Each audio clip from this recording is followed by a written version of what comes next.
following is a special multimedia presentation from NorthJerseySports.com, sponsored by The Anvil. Let us introduce you. Hi, welcome to The Anvil. Let's get started on the tour, shall we?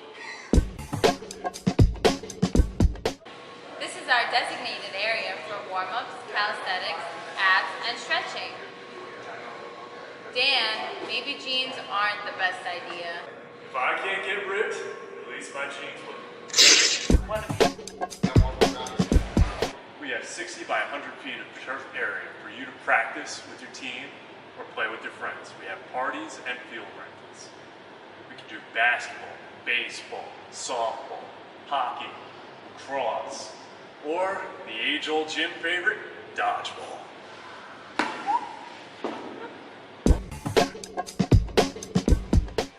Here at The Anvil, we like to cater to all of our clients, even those who are not currently working out, especially the moms.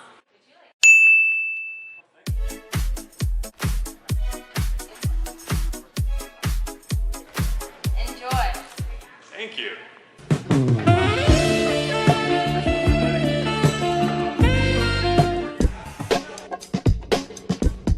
Here at The Anvil, we have the sleds to help you shred. Isn't that right, Tyler?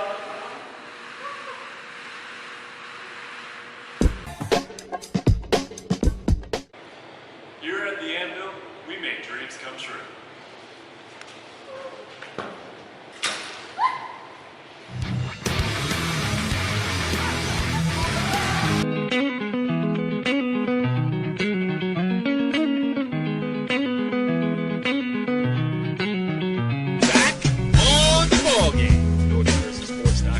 Original multimedia series talking all things basketball across North Jersey. We are in the thick of it. I am Corey Doviak, being joined by my North Jersey Hoops insider, the one, the only, Richie Ballgame Barton. What's up, Richie B? Not much. I mean, we're really getting down to the nitty gritty here in Bergen and Passaic County. Hudson County just starting up. The Hudson County tournament was at a crazy atmosphere on Tuesday. It was intense. It was intense. Love this time of year. Yes, we got a lot of stuff, and Chris Gaskin, our friend, the head coach of the Richfield Park Fighting Scarlet basketball team. He was the co-host, I believe, for the last 2 years of all of our Jambo shows. We invited him again this year. He's turned us down every time. Again tonight. So, I have a very thick Rolodex. 20 years of doing NorthJerseySports.com. I could have reached out for this guy, could have reached out for that guy, for this woman, that woman. Hey, you know what, Richie B? We're going to keep it amongst ourselves tonight. It's going to be you. It's going to... All natural. Love it. That's right. A little more time to talk about things, get a little bit in deeper. Although I will say this, I have interviews from my games that I covered at the Jambo quarterfinal round this past weekend at Fairleigh Dickinson University. We will hear from Kevin DeVaria, the Don Bosco head coach. We will hear from Mike Troy, the Ridgewood head coach. We will hear from Mike Doherty, the victorious head coach of the St. Joseph Regional Green Knights. Those are all on tape, but I will play them for you later. But I want to start with, we're going to start with the girls basketball tournament in Bergen County because that is just about to wrap up. I mean, the pinnacle coming this weekend. Listen, nobody can say they didn't see it coming. It's number 1 IHA against number 2 Saddle River Day. They've been on a collision course since the seeds were announced, since before the season started. I don't know what's the word, maybe alarming lack of upsets in both Bergen County tournaments, including the boys and the girls when you think about it. But this is where it's at. It's number 1 IHA trying to break the string. Number 2 Saddle River Day trying to win a 5th straight Bergen County Championship. Richie B, you've been all over the Bergen County tournament. I don't know where you want to start, if you want to start with the semifinal rounds that you covered last week or jump right into a preview of this final, but the floor is yours, my friend. We'll take a brief look back at the semifinals. IHA Teaneck. Teaneck came in, guard heavy, and they hung around for a quarter, but with IHA, man, if IHA plays as well as they played for 32 minutes as they did against Teaneck, it's hard to see any team in the state beating them. That's how well they keep talking here. You And keep Anna talking Mars, here, my friend, because I am, as we are, you hear this paper ruffling? That is me looking for our picks from the original. I have Scotty Papetti's picks here, too, somewhere. So you keep talking. I'm going to find what you said originally and what I said originally and see if it squares with what's to come next. But continue. Go ahead. yeah, Anna Mars played, arguably the best game of her high school career. I mean, she did everything. Shooting outside, shooting inside, rebounding, blocking shots, getting steals, passing out of the high post. I mean, she played extraordinarily well, and Anaya Barker was, all over the place defensively, as was Brittany Graff, Gina Gastione coming off the bench, hitting threes.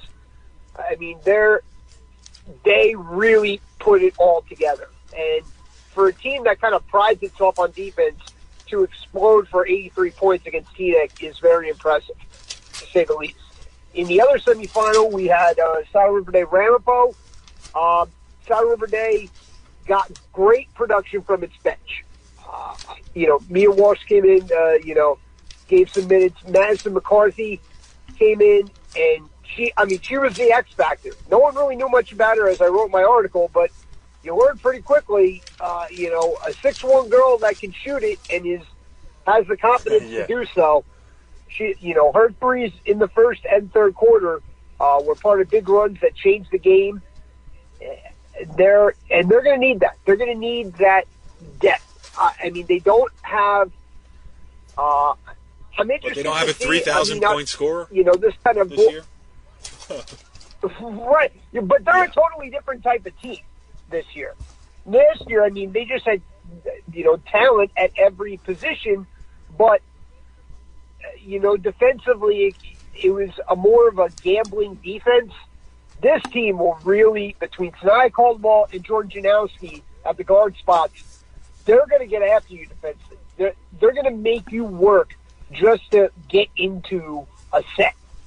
And that's going to be, there are a lot of real keys to the game. But for me, the key to the final is going to be the play of two players, one on each team, but not necessarily the star players. Because I have a hunch they're all going to kind of cancel.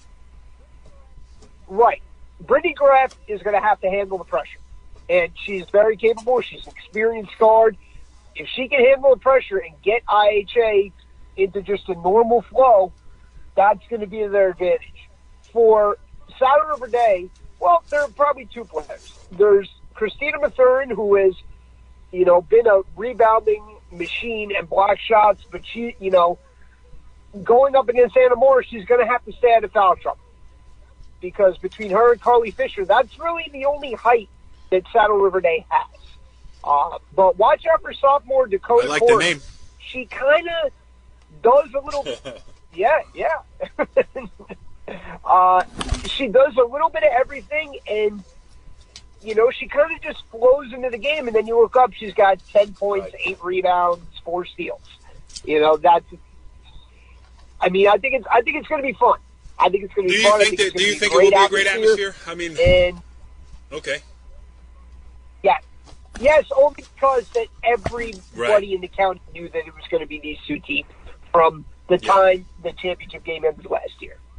Rampo really gave it a good run, and I think they're going to have a great state tournament run, and they've got a very bright future. But they just didn't have the firepower, and again, the play off the bench for Saddle River Day really.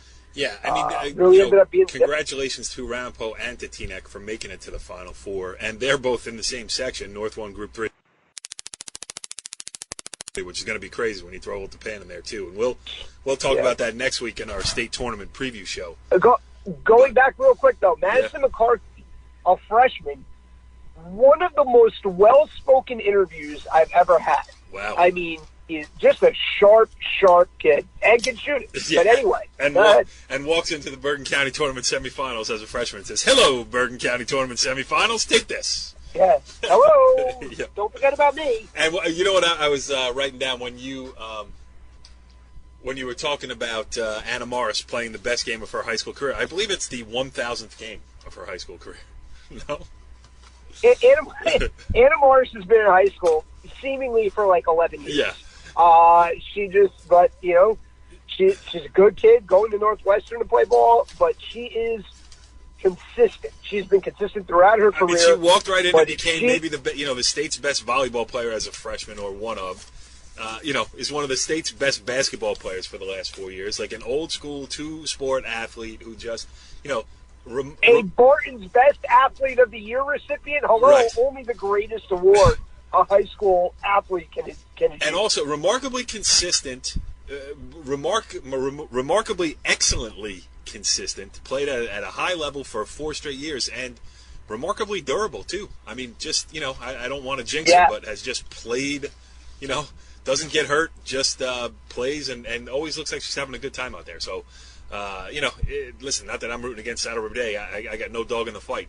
Let the best team win this weekend. But it would be nice to see Anna Morris get a county championship to go along with so many of these other awards that she has been, picking up.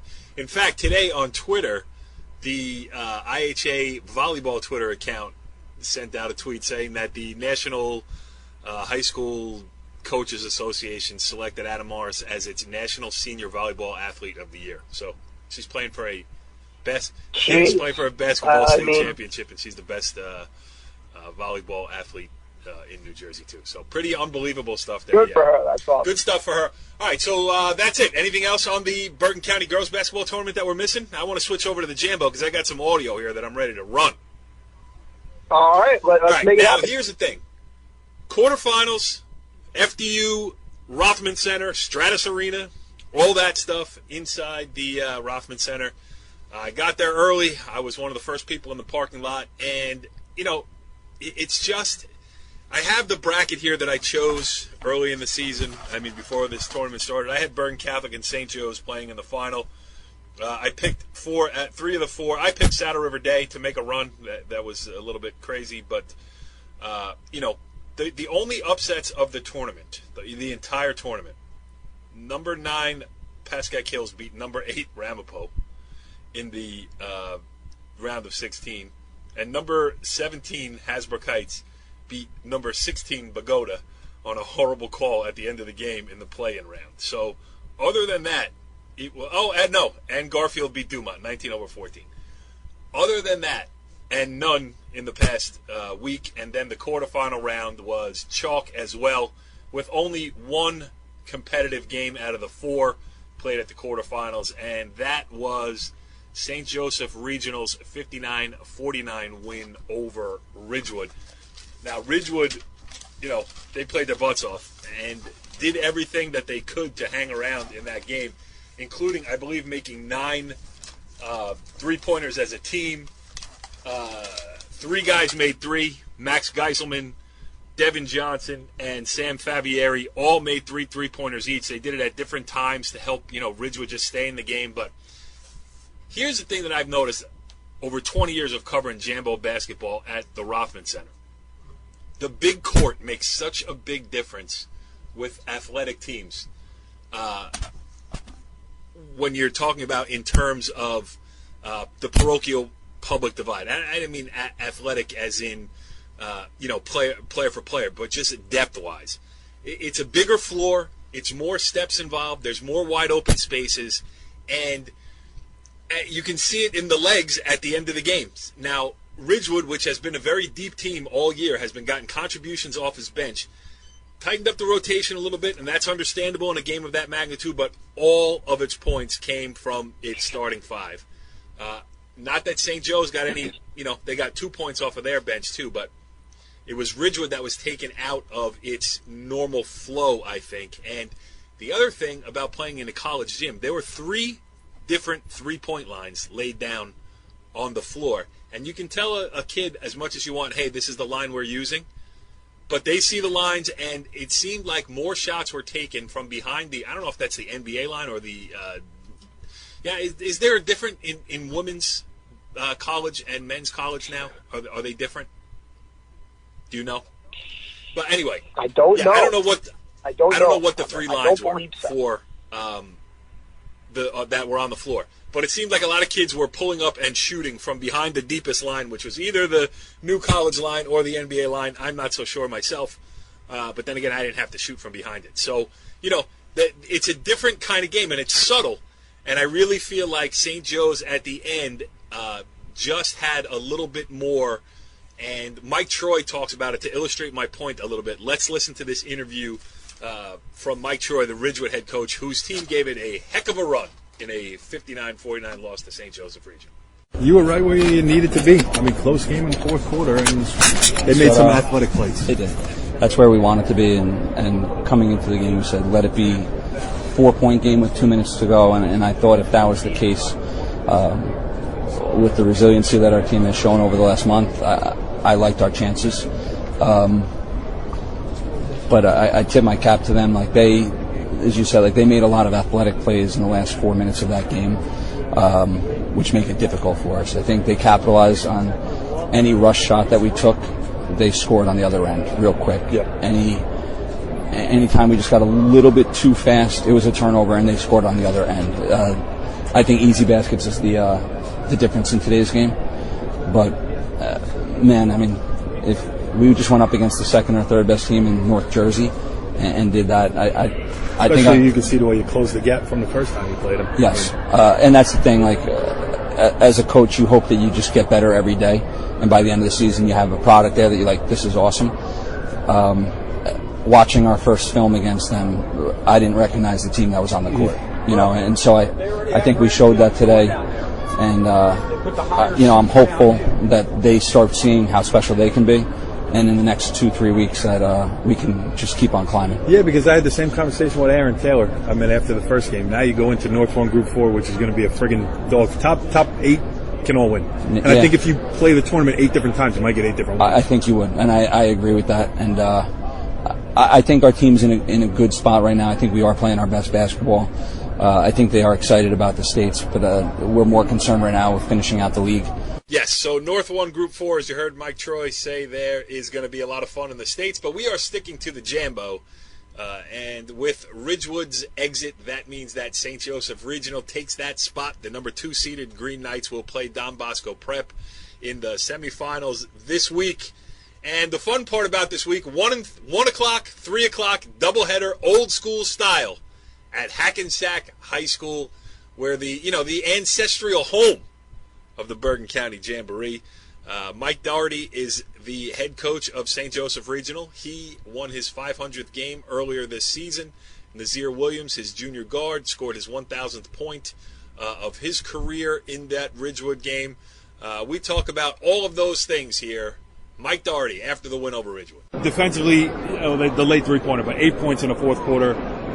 You clamped down, and their guards were tough to guard in the first half, and you really did a good job of doing that in the second half. Yeah, I was saying somebody else, it was a slight change. Actually, Mark Cieslak and Dan Davis wanted to just extend and pressure a little bit full court, not hard traps, but just change the tempo a little bit, because I think, Johnson and the other guard, they were just very, very comfortable, and they were very, very effective, with their stuff. Our kids were working hard, but Ridgewood is so good in their half-court sets that they were getting the better of us.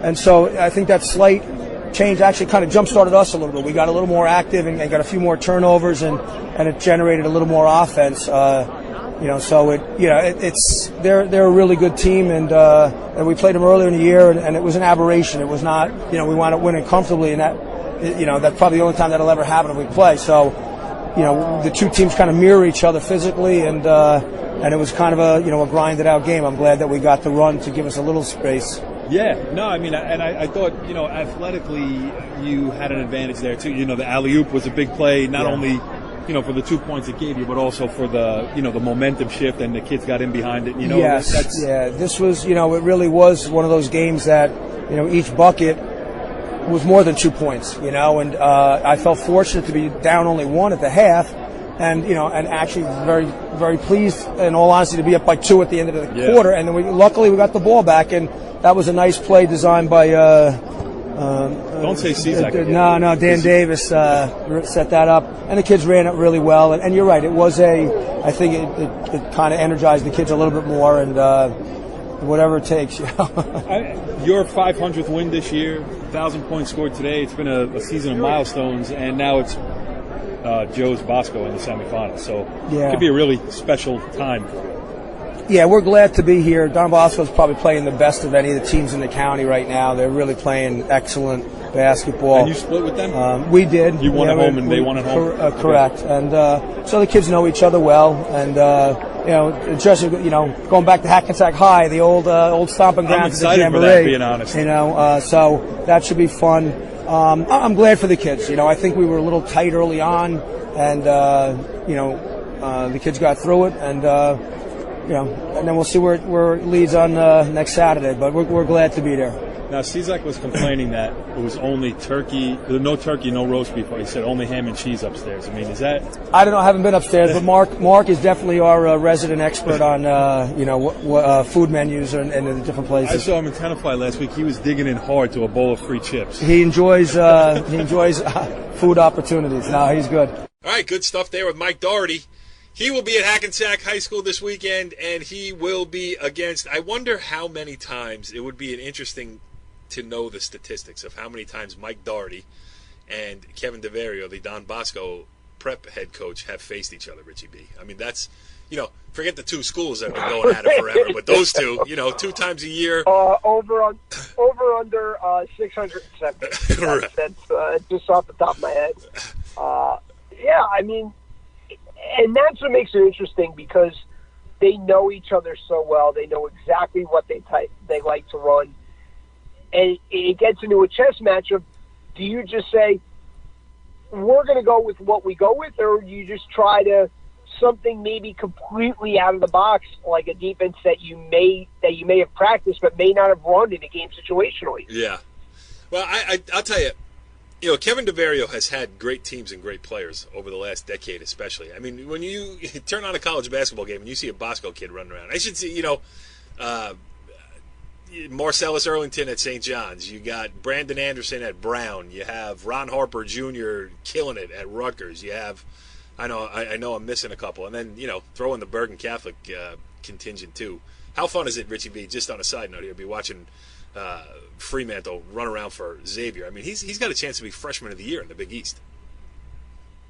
Yeah, I mean, it's crazy to see these kids come in as players, but then mature into players that step into a college program and immediately produce. Yeah. I mean, you could be seeing it again this year with the likes of Matt Zona and Miles Ruth and others. Yes. Yeah, my friend Jim McLaughlin, was telling me that, and it's a good point, too. We were having this conversation just this morning, actually. But, with the closure of, like, St. Anthony's and Patterson Catholic and, the Patrick School is different than it was when it was St. Patrick's. And, there's less places for a lot of kids to go of that level. And I think, Bosco and Bergen have been the beneficiaries of that to some degree.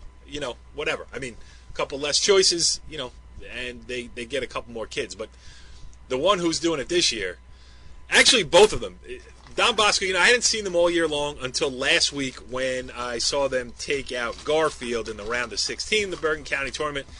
I had heard so much about Miles Ruth, and I was like, he's good, but now I watch him this week against Hackensack, and he just, 21 points. He just controlled the game.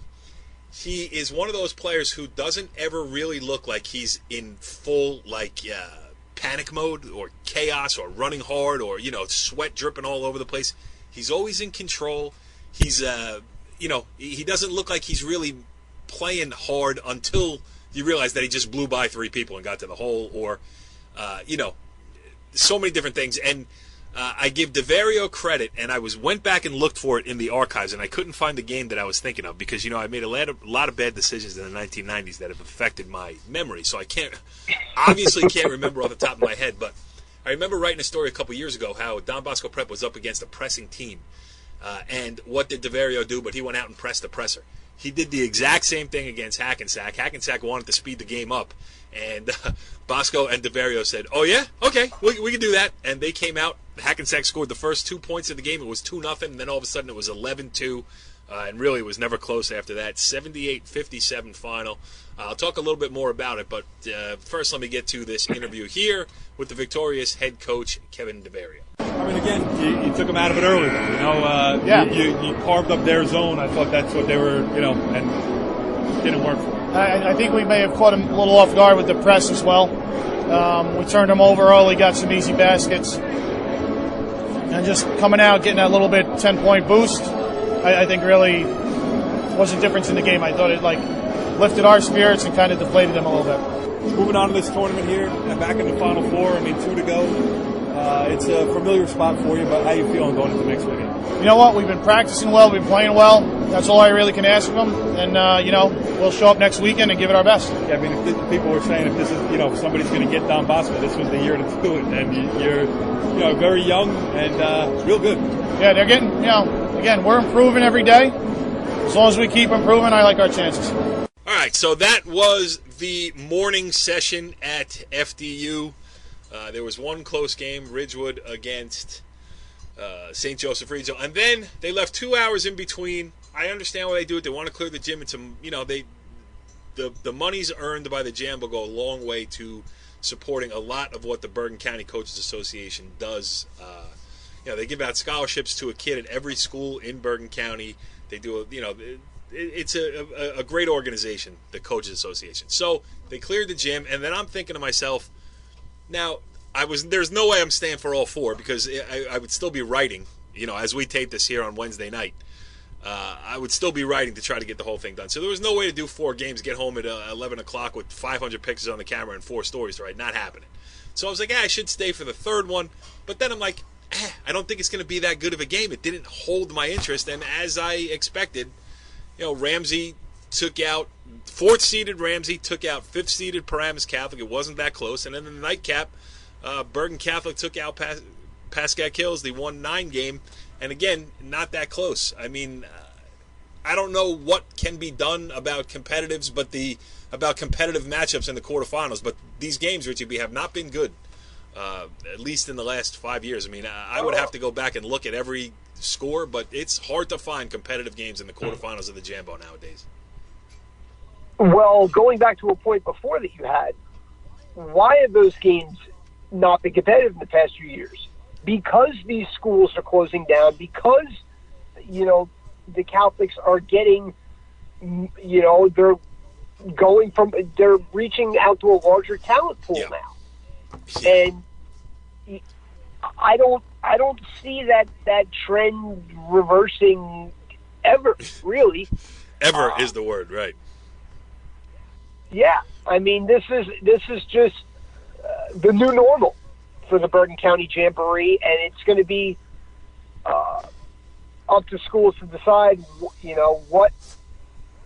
what direction it goes in, because well, it's not up to the schools actually. It's up to the Jamboree committee. I mean, it's been a lot of people have weighed in with ideas, not just me, but I am one of them. But it's fallen on deaf ears, and it's a huge point of contention. The only way it changes is when the public schools, coaches, athletic directors, and it would have to even be up into the administrative levels of, superintendents and principals and everybody else, and getting behind the idea and just saying, you know what, we're not going to apply for the Jambo this year. We're going to play in the BIT. And, the teams that could actually win it, your St. Joe's of the world, your Bergen Catholics, your Don Bosco Preps, they'd still go into the Jambo. And then you get a year like last year where Rampo or, a Hackensack, they'd still try to make runs. But you could almost have a de facto Bergen County public school tournament called the BIT that would give you a public school champion. Or even if, like, say, Saddle River Day dropped down into that. They can, they're an old school Bergen County non-public that, this the style. Not that Saddle River Day is old school, but, that like a St. Mary's but they're trying to get to the level and ascending quickly. Yeah, you're right. Towards the level of, Well, then on years or when they get there, they can go play in the Jambo. the rest, everybody else can play in the BIT and make it a public school tournament. How great would that be? It'd actually be 2 great tournaments because you'd start the Jambo now when you don't know who's going to win between Bergen and Bosco and BC and Ramsey, or, Ramsey being the outlier there. Yeah. But you don't know who's going to win between those other 3 teams. Well, it's a tough thing, too. Everyone talked about, capping it at 24 teams. And I thought about capping it at 16 teams. You know what? Right. Cap it at 12 seats. You're really going to... But, there's definitely a financial issue, a financial element to it. And, that's always going to be there. But I think you're going to get, you get 4... you have 12 teams. You get 4 good first-round games. I think you would get good crowds at them. And then, by the time you get to the quarters, I'd like to think you get good games, but you never know. I mean, Bergen, Bosco, and Joe's have asserted themselves so, to a point where they're on a different level. This is... I put it this way. Ramsey's a heck of a team. Ramsey could, they've had their ups and downs, but they have the capability of going on a run and winning. They could be in the Tournament of Champions. They could be the Group 2 representative. If all goes well and they play well, they could be the Group 2 representative in the Tournament of Champions. Right.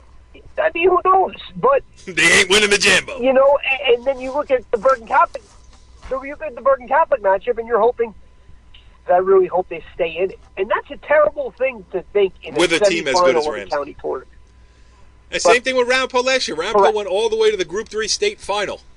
And was no match in the Bergen County Jamboree semifinals. So, it's the same old song. And I will say this. Let's, again, give credit to Joe Del Buono and the Bergen Invitational Tournament that he started. I believe this is the 8th year. If you look at that bracket, you got... there were four regions. I love the way he named them. The Mall region, the Meadowlands, the Mountain, and the Monument.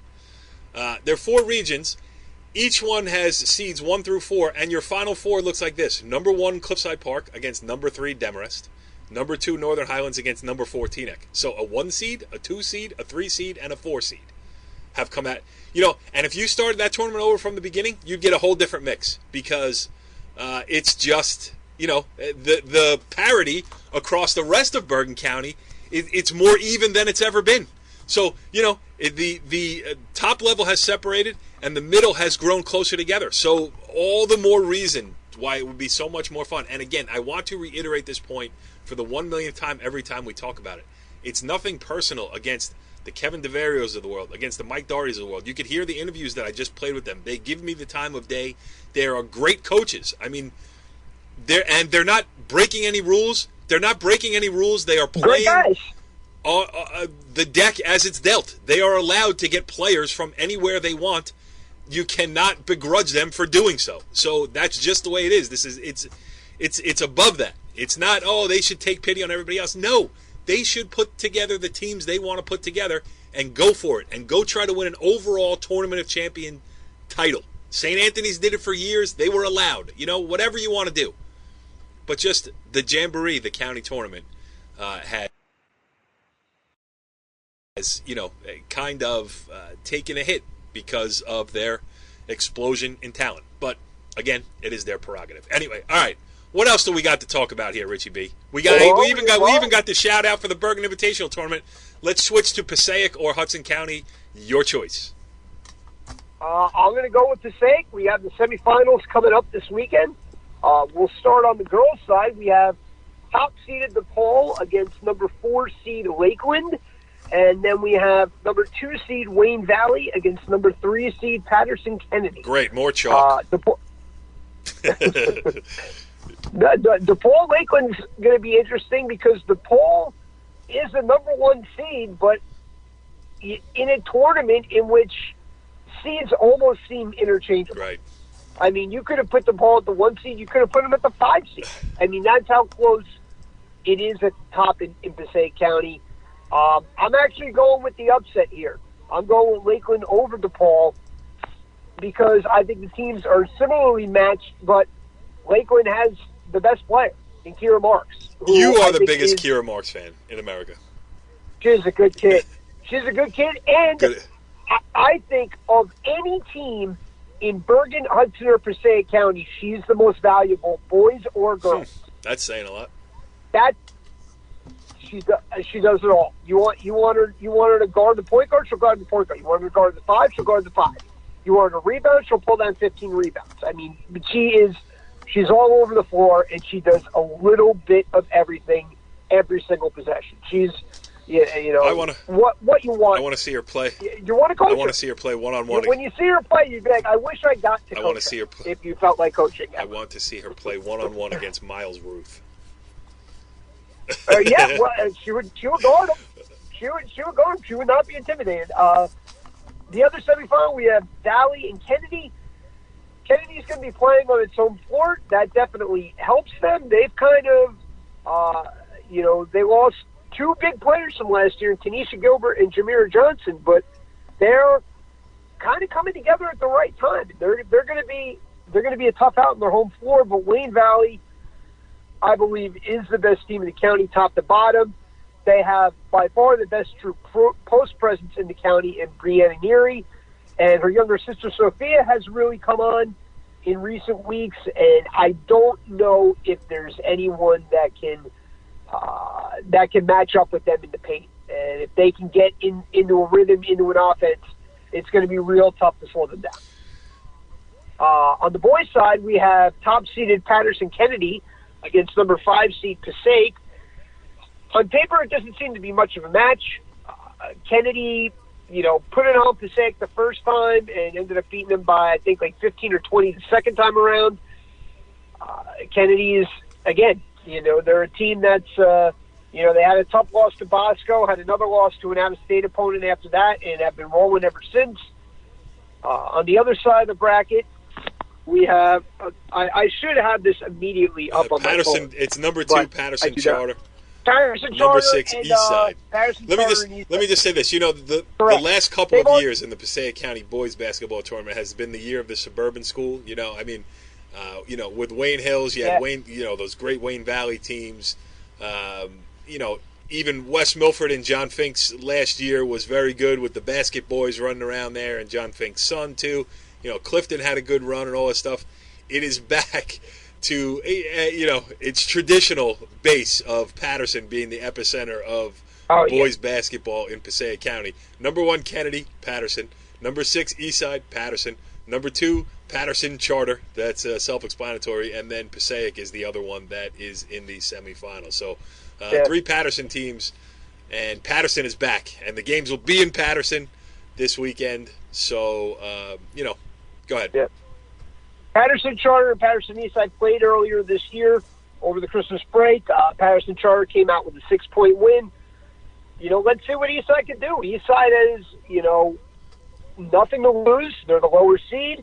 And if they can put a scare into Patterson Charter, we'll see. But I think it's pretty obvious. This is Kennedy's tournament to lose. If they play well, they shouldn't have much of an issue in the semifinals. All right, and Hudson County, let's touch on that briefly because you were there yesterday, and it's shocking when you told me what was going on there via text when you showed up at Kearney High School. Yeah. So Kearney High School, Kearney Harrison, Tuesday afternoon, like a 4 o'clock start, if you are a basketball junkie. Correct, 4:30 start. Turning people away. Crazy. Overflow crowd. It was awesome. And the game really reflected it. Not the prettiest of games, shall we say, but you want to talk gritty, that's Hudson County basketball. I mean, people diving all over the floor. It was a lot of fun. It was a lot of fun. I think actually both tournaments are going to be a lot of fun because you think about. On the boys' side, you think about, the Hudson Catholics and, Marist. But you got to look at North Bergen just beat Hudson Catholic, a game that I covered. Snyder is a real good team. And you even get the lower seeds. You never know what, Dickinson. And Memorial is good. They're better. Memorial's real good. Union City is always a tough out. So, I think top to bottom, that Hudson County's boys tournament is by far superior in as far as, again, they're really legitimately like 8 or 9 teams that can get hot. Yeah, which is crazy because, as Hudson Catholic has taken a step back toward the pack, other teams seem to have taken a step up. So they've met in the middle, and now it's game on. And again, I think parity. The NFL has proven that you want parity, where teams can win, different teams can win every year, and that's the way it is in Hudson County, and it's going to be fun. I just wish that it wasn't in Hudson County, maybe we could. Can we play somewhere closer to the world headquarters of NorthJerseySports.com to avoid rush hour trips over Route 495? Well, you're also completely inaccessible to any major highway, and that's that may be by design. But switching over to the girls' tournament, I think Hudson and Bayonne are kind of a slight notch above everyone else, but I wouldn't sleep on Lincoln. I wouldn't sleep on Marist. I wouldn't sleep on Sea Caucus.